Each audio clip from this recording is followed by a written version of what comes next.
he ended up marrying the first woman that I set him up with. But the kicker is that they had matched on a dating app a year prior. And they'd even been chatting, but things just kind of fell away. And it was because he had sort of filtered her out because of an on paper thing that he was like, oh, I don't want to date anyone that has X, Y, and Z. And they met up and they had a 9-hour first date. They got engaged less than a year later, and now they're married.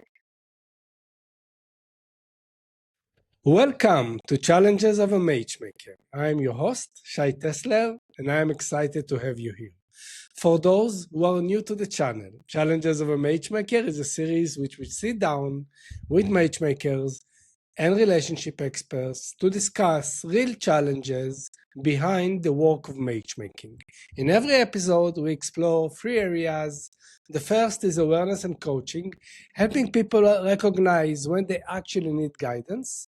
The second is preserving relationship, why new relationships often fall apart, and what does it take to make them last. And the last part is the operational challenges of running a matchmaking business. My guest today is Simone Grossman. She is the founder of Simone Grossman Matchmaking, holistic high-touch matchmaking for New York City and major cities. She has a decade of experience in companies like Talkify, 3 Days Rules, and she was the head of matchmaking operation in Spark Network. Simone, thank you for joining the show today. I'm excited to have you. Thank you so much for having me. I'm so excited to be here and talk all things matchmaking. My favorite subject. Me too. For those who new to your work, can you introduce yourself and tell maybe about your company? Yeah. So a little bit about me. I grew up in New York City. I never knew that matchmaking was a thing. I graduated from college with a degree, with a BFA. So I was always passionate about the arts, and then was trying to figure out what I wanted to do next to sort of supplement my creativity or find a creative field. And I totally fell into matchmaking. I started at Talkify with no previous experience, and the first client that I was ever assigned, coincidentally, married the first match that I ever set her up with. So I got completely hooked. I was just like, oh my God, this is so amazing. Like, why doesn't everybody do this? And I would attribute that a little bit to maybe some untrained skill, but mostly beginner's luck. And I was very humbled for the next 2 years and really learned what it took to be like a true matchmaker. But that first experience just made me never want to quit. So as your very kind introduction, I've been a matchmaker for almost 10 years now. I've worked primarily for larger matchmaking companies or international dating conglomerates, and I just started my own business a few months ago. So I am going through all of the joys and heart pangs of signing new clients, doing everything on my own terms, and then also trying to furnish a healthy and organized back end. Wow. All the best in the new business. I'm sure you kill it. Thank you. Thank you. You said that you're doing a holistic high-touch matchmaking. Can you explain more what holistic is? What does it mean? Yes, I would love to. Thanks for asking me. I think one of the main things that inspired me so much to start my own business was that I saw with all of the successes that I've had of all of my clients that have gotten married, were periods of time where I had a lot of material bandwidth and time to work with them. And the times where I had a bigger roster and a lot of external commitments with work, I felt stretched thin, and that matchmaking is done best when you can leave no stone unturned, when you can treat every client like they're your only one. And that was what I wanted to create with my own business. So I have a very small group of clients at a time. And then also, the way that I really enjoy working is very holistically, in the sense that I think about matchmaking more as like, I feel more like a project manager of someone's love life. So I don't want to just set somebody up on a date, get feedback afterwards, and then try to implement for the next round. I really like to coach my clients. I like to know about the dates that they're going on externally of me, if they're, you know, using apps in supplement to working with a matchmaker, because I find all of that, those inputs help me integrate into matches in the future. And I also want to support my clients in all ways. Like, I think one of the skills that I have that I really, really enjoy is recruiting. I feel that I love matchmaking first, and I started to become a good recruiter out of necessity, just because I was seeing that a matchmaker is only as good as their database. And so I would ask clients to send me lists of people that they had matched with on Hinge, that they, you know, things fell off, or they saw somebody cute on LinkedIn, or they had a crush on their neighbor and they knew their first and last name. I was like, send me all of it. Make a Google Doc for me with all of these people, and I will reach out to them. Because I think people are so fatigued, and it's actually quite easy to get people's attention when you're a breath of fresh air and sort of out of the norm. And if a matchmaker is reaching out to you, people are more likely to perk up. And so I like to leave absolutely no stone unturned. I will do anything for my clients that I feel comfortable with. Like, I have no problem calling synagogues and clubs and anything that I need to find the right match. And I really enjoy that process. Like, I love meeting new people and hearing people's stories. And so, yeah, I love that. And I think utilizing the internet is a particular skill that I really enjoy, because there are people out there, and I love the process of creating content, because it allows people to raise their hand and say, I am emotionally available. I want to sign up for this process, rather than like trying to hunt somebody down for a client. And I find that leads to more emotionally available people signing up that I can introduce my clients. So yeah, that's really what like inspired me and what I really enjoy about my business. I love it that you take it such a, like, I think it's every single person dream, right? What you described, right? Here is my neighbor. I have a crush on my neighbor. Make it work. Call her. And I'll do it. I'll call your neighbor. I like it. Tell me more about what does holistic mean? Like, what does it mean? Yeah. The word holistic. How does it work? Yeah. So holistic, meaning that I want to understand you, and I'm really available to have a close relationship with my clients. I don't, I like, you can call me at any time. You can text me at any time. I don't want to have, you know, like a monthly check-in or something like that. I'm much more about really bonding with my clients and understanding what they're looking for, and understanding 360 who they are. I don't think I would ever do this again, but for example, one time when I was at Talkify, a client was like, I would really love it if you would speak to my therapist if you're open to it, because I feel like the therapist will have better. I'm an unreliable narrator of my own story. My therapist probably would be able to tell you what I need more. And I was like, absolutely, sure. If that feels like what you need, like, I'm happy to do that. I think that like I really enjoy to work with my clients in a unique, bespoke way based on their own needs. And I like to, you know, when we can meet in person, I want to meet in person. I want to know about your life, because I don't think, if you're struggling with dating or you're struggling to meet a person, it's not an isolated issue. There's probably a lot of factors in your life that have led you to having dating or romance or connection being a challenge. And when I work with clients truly in a holistic sense, where I get to know you as a full, well-rounded person, three-dimensional person, then I can help you faster. And so that's what holistic means to me. Got it. I love it.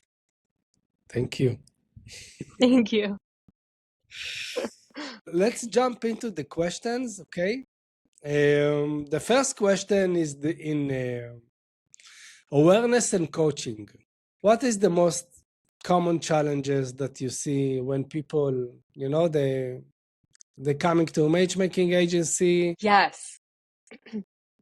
Yeah, I would love to. I feel like a matchmaker's answer is probably different from a dating coach's answer, but the hardest challenge I find with potential clients that are interested in matchmaking is a very prescriptive and binary sense of what they think their future partner should be.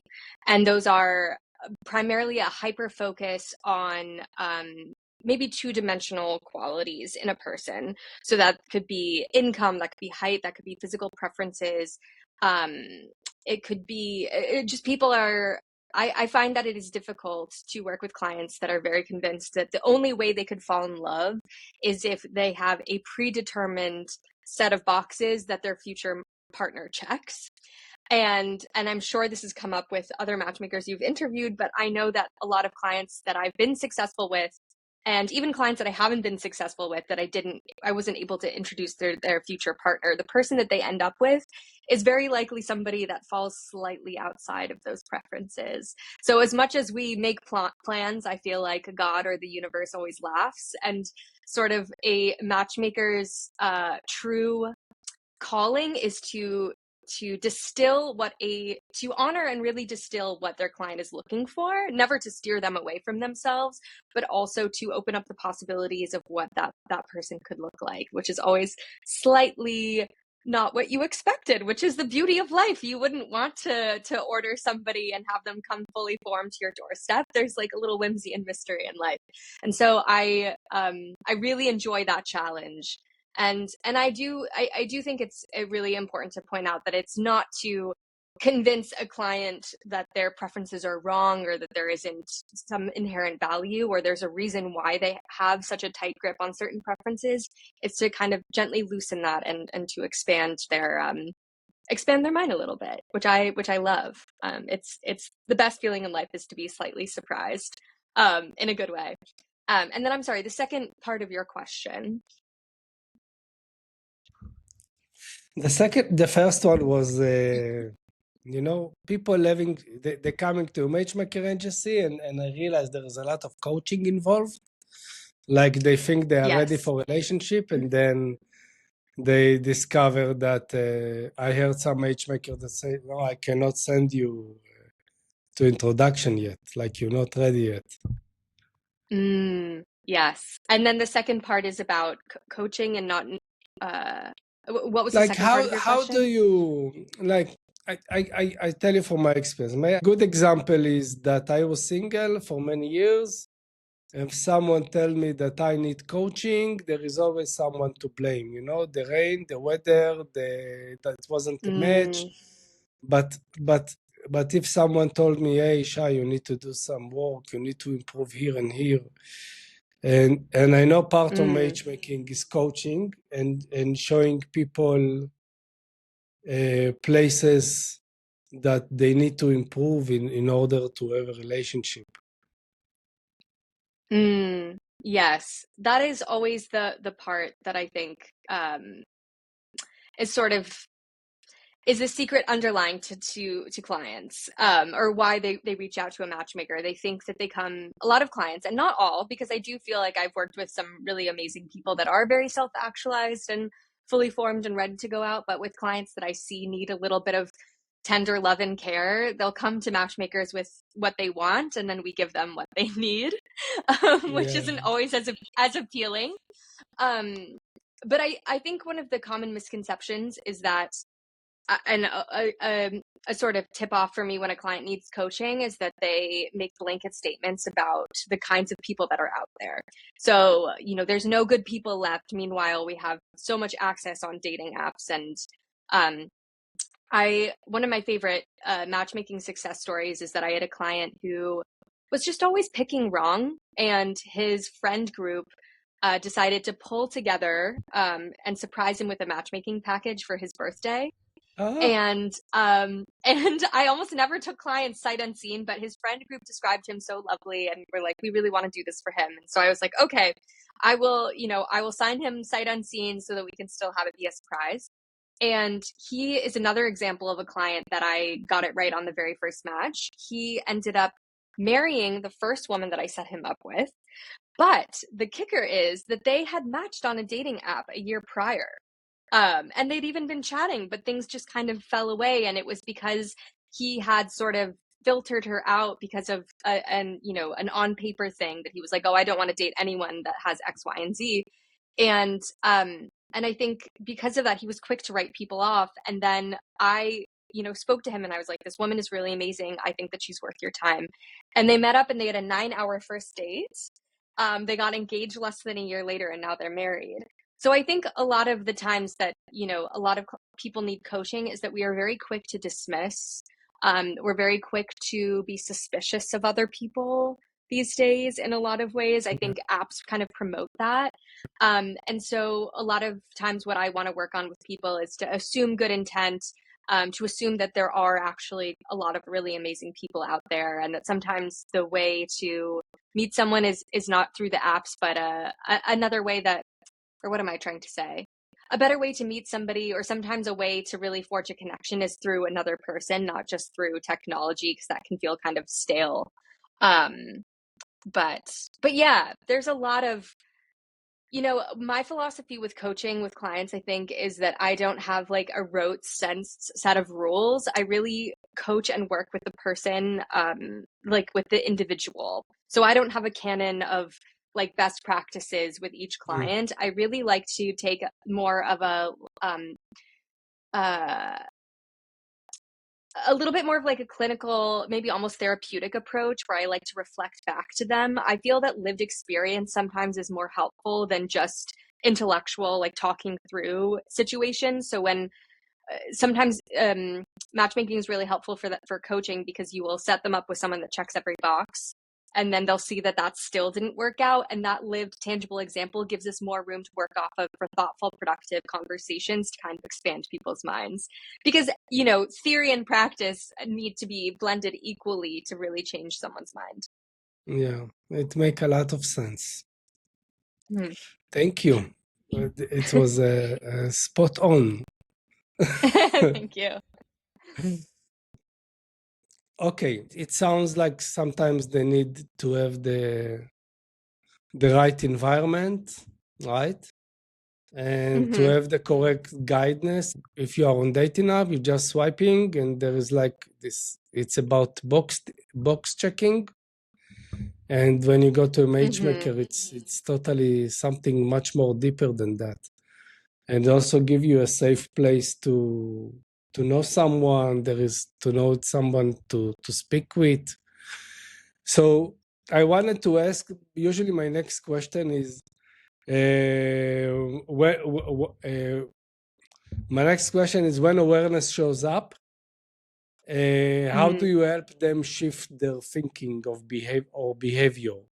Like, okay, they start to see the pattern. So what is the next step? What help them implement on the plan? Yeah. Oh, great question.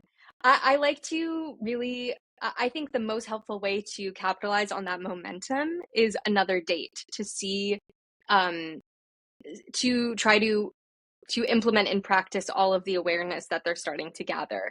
I think when you really start to talk to the client about what is showing up for them on their first dates, how are they assessing people, how are they showing up, and to get very granular um, in terms of, after they've made some sort of realization or opening their mind or breakthrough, to say, okay, I'm going to set you up on another date. Let's implement all of this thinking and see how you feel after that date.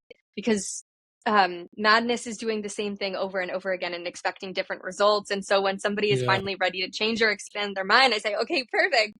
I'm setting you up on a date. Let's see how that feels afterwards. And then we'll examine it. I love the pattern of like a date and putting someone out there and then reflection afterwards. I think it is such a perfect recipe for change and for coaching and for meaningfully influencing people. And I think that that is really the most helpful antidote right now, because dating advice online is ubiquitous. Very few people are even going out on dates from the apps, and so people are sort of sitting in their own mind and remaining largely inactive. And that's where I think we tend to cement unhelpful thought processes and sort of paradigms around dating. And the best way to shift that is to get people to just actually go out and meet new people, because it's a completely different experience. We spend a lot of time theorizing, but we don't do a lot of time practicing. So that's when I really, I love to capitalize on that momentum. So let's say, okay, you spoke with the client, it lands, and then it goes on the next date. It's like it's an immediate transformation, or it's take a longer time?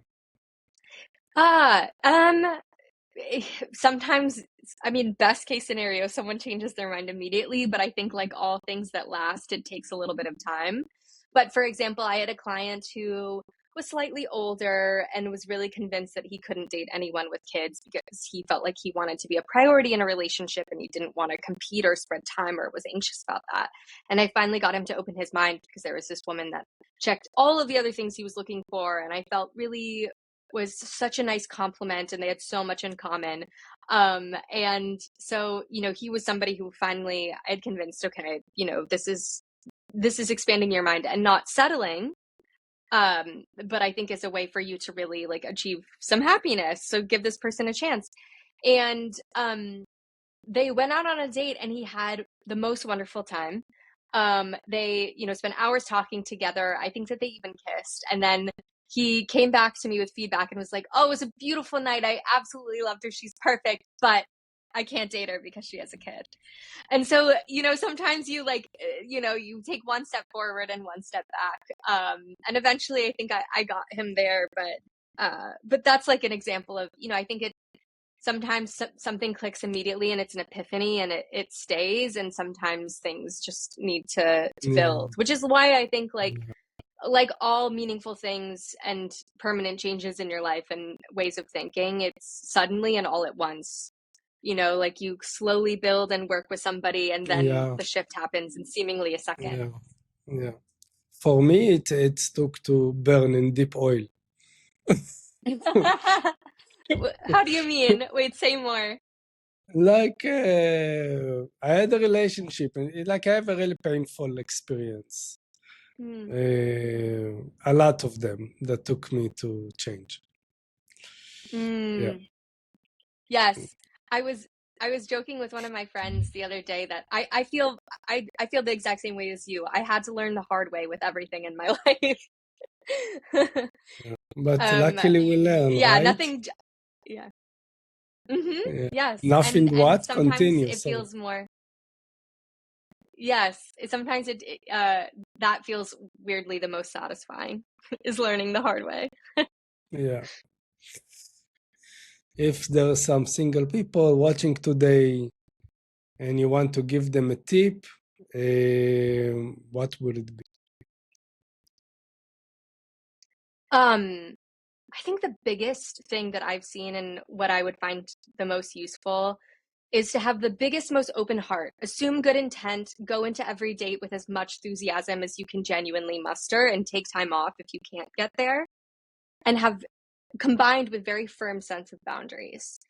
Um, I see a lot of people self-protecting and sort of accidentally or inadvertently putting people off before you've even met.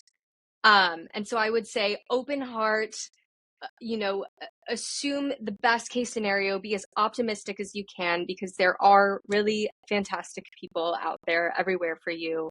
And then hold on to your core of what you know, and how you want to be treated.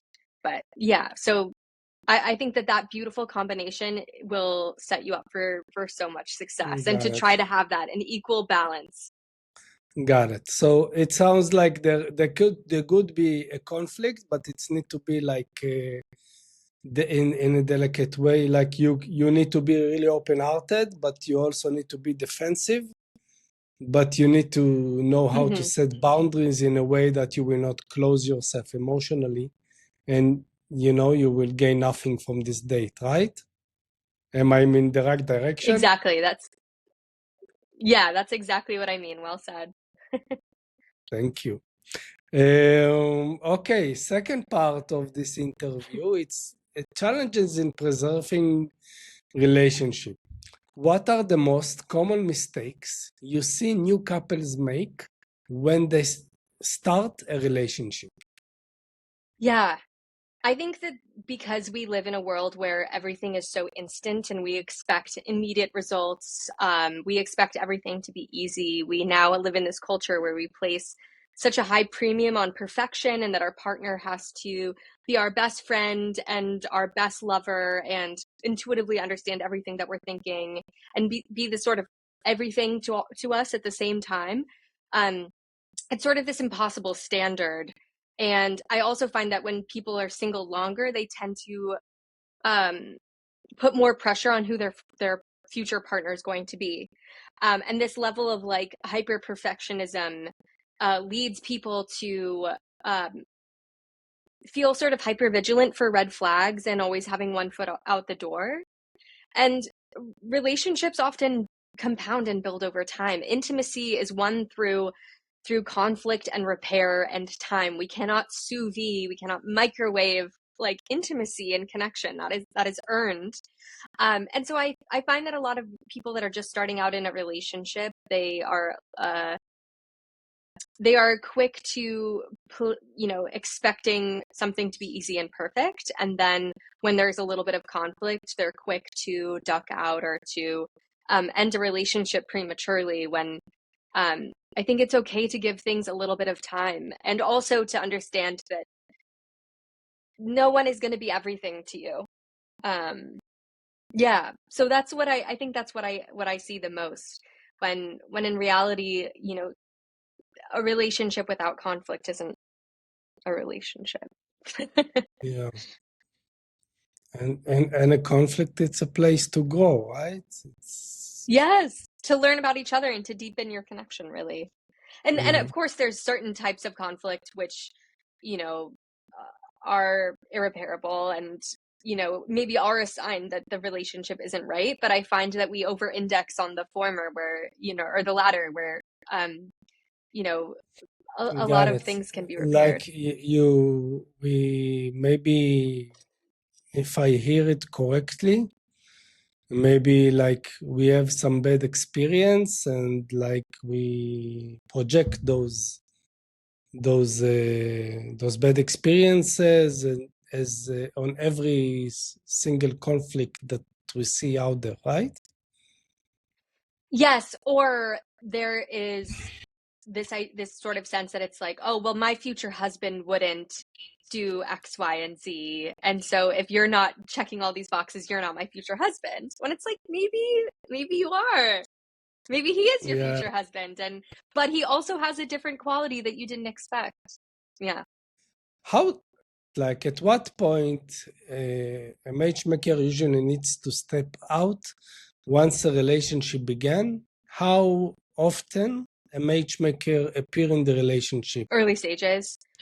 Yeah. Early, every It's different for stage, like take it every stage, just like in the early mm, stages and then in the later stages. How does it work? yeah. So every matchmaker is different on this. I really like to be involved for at least the first 3 dates to have feedback from my clients. I always will get feedback after a first date from a match that I set up just to make sure that I did a good job for them, that their preferences were honored, um, as well. But I wouldn't check in with a match. I would, after a first date, I'd only check in with my client. Um, I do really like to do coaching in that first month of a connection, just because that's maybe the most tender time. It's like a turtle that has just hatched and is swimming to the sea. Once they finally get to the ocean, they're probably okay, but there's all those predators and there's humans outside on the beach, and I just like try to shepherd the baby turtle to the ocean, and once they hit the ocean, I'm good. So for the first month, I really try to help and support my client and to go through their thought process with them and to offer maybe some complimentary advice that they're not thinking about. Um, and I think one of the biggest things that I find is that when somebody does sincerely connect, they have these expectations of like crazy chemistry and huge fireworks and just like these insane expectations. And a lot of times when clients have been waiting so long, there's this sort of like myth they have in their head of what it's going to feel like when they meet their person, when in reality it's much more human and more rewarding and rich, but just maybe doesn't feel quite like you imagine you would feel. And so that is I find that's a lot of what I do with sort of gently holding my client's hand to say, no, like, this is still worth pursuing just because you don't feel like, the fairy tale feeling quite yet, but you will. And it will just show up in maybe unexpected ways.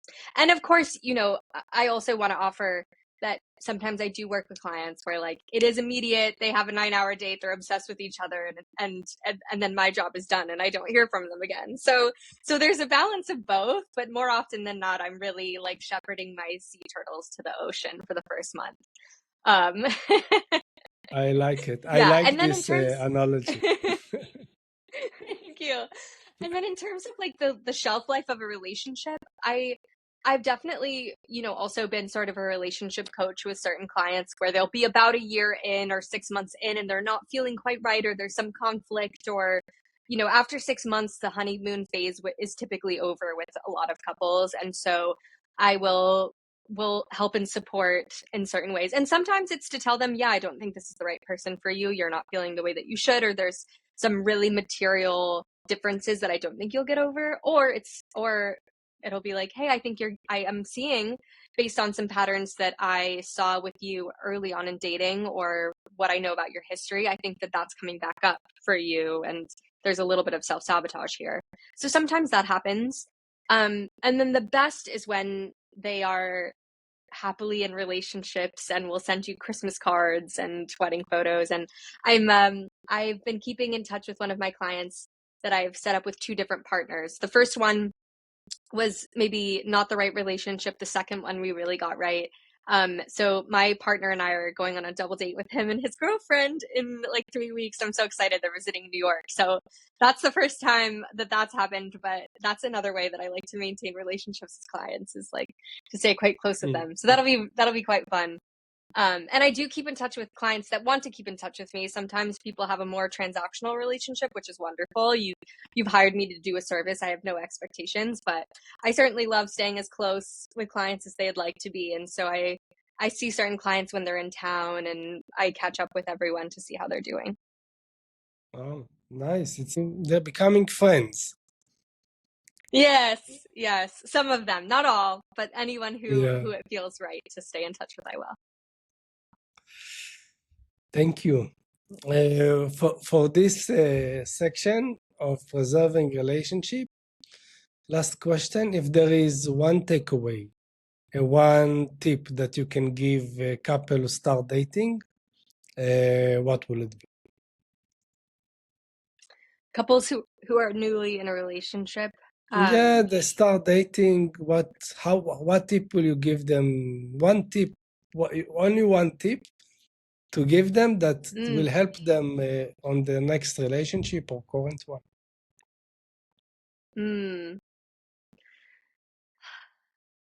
I think to stay curious, to lead with curiosity, both for yourself and for the other person.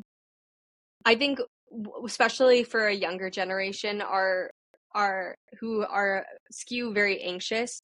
We are quick to assume that we know everything about somebody, or because of certain signifiers, we are like, we're trained. A lot of single people are trained right now, especially with like the Hinge algorithm or online dating algorithms, to see 3 photos and like a prompt and be like, I know everything about this person. This person isn't for me because of how they dress or how their photos look. And I've found that has started to bleed into real life, where we're quick to assume certain things or to write people off too quickly. And so I'd say stay curious about your own reactions, stay curious about other people. There is so much more to a person than we assume, and we give a lot of latitude for other people in our life, yet we seem to really want to put people that we're dating or potential romantic prospects into a very narrow box. So I would say try to extend that to all of your romantic prospects as well. Okay, what you said, I want to ask another question. And Please. it's something I saw recently. I started reading in post and online with Matchmaker. What questions do you tell people to ask themselves when they go on a date? I ask them, did you have fun? Did you feel calm? Did you feel yourself? Um, did you feel a level of ease? I think that there are like 3 things to focus on in terms of for yourself and the other person, which is like conscientiousness and chemistry and compatibility. And those are all things that you can have a loose coupon. I wouldn't want you to be too in your head about it, but like, how conscientious were they? Did they pick a restaurant that was, convenient for you or somewhere in the middle? Did you feel that there was a level of compatibility in terms of reciprocity of conversation? It doesn't mean that there was like, um, it's okay if one person talked slightly more, but there were like questions asked. And then chemistry, it doesn't mean that you needed to want to jump their bones or like make out with them on a first date, but did you feel like there could be space to grow with this person? So you weren't completely put off and unattracted, that there was some space or some potential there. But I think the most important thing to think about is, especially with women, I feel sometimes with men, I ask different questions, but with women, I ask them more like, did you worry more about what your experience was, whether less what they thought of you? Because I think sometimes women are more concerned with how they're coming off, or perceiving how that other person perceives them. And so to try to stay focused and to assess on your own time is also really key.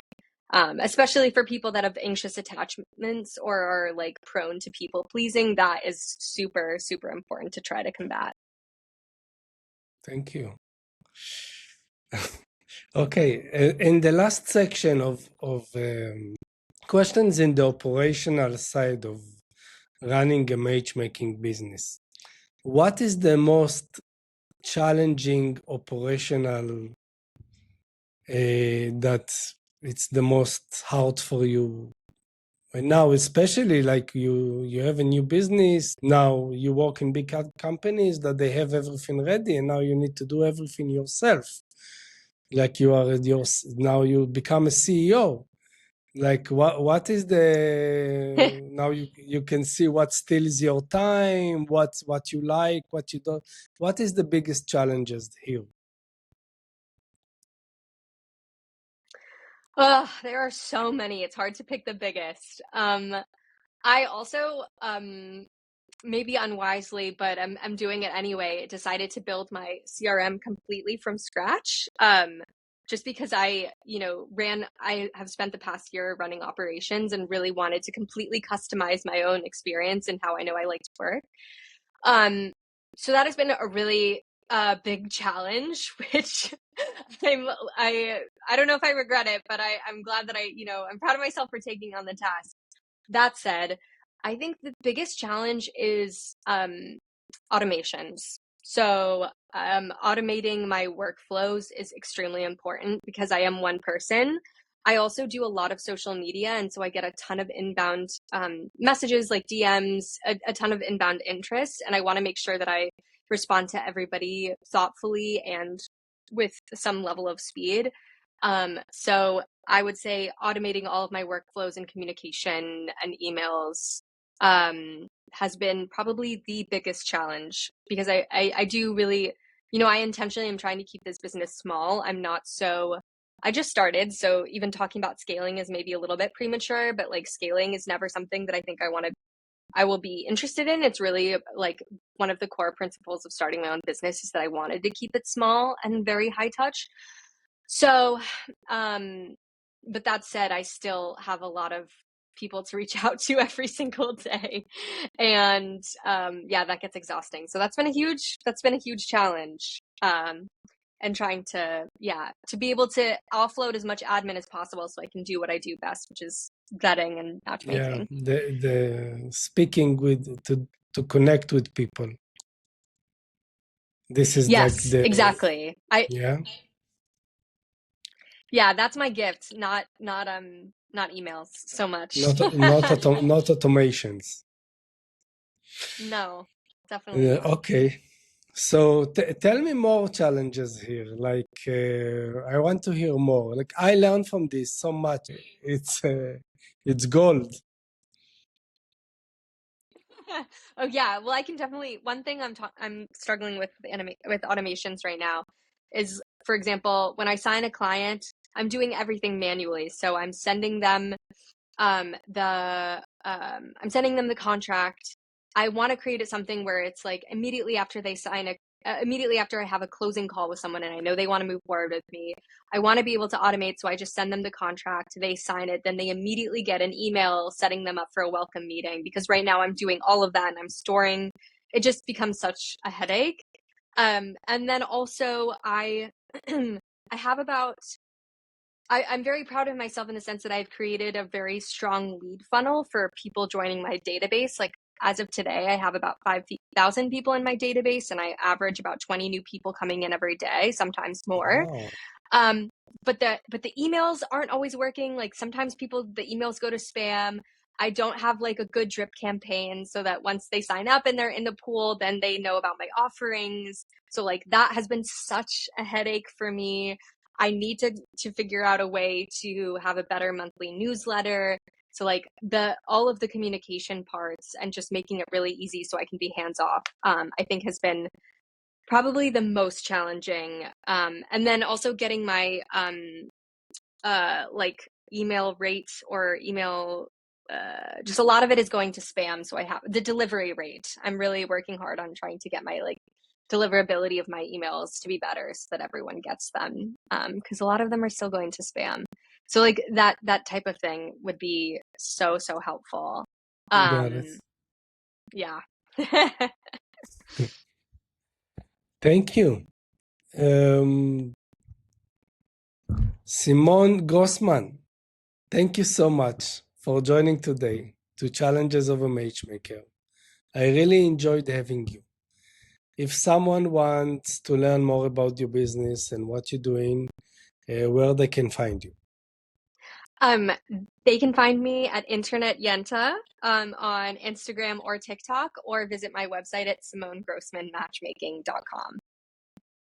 Great. And I will put also all the links below in this video description. Thank you so much. Perfect. Thank you so much for Perfect. having me. This has been so much fun and an honor to chat. Yeah, for me too. Thank you. Bye-bye.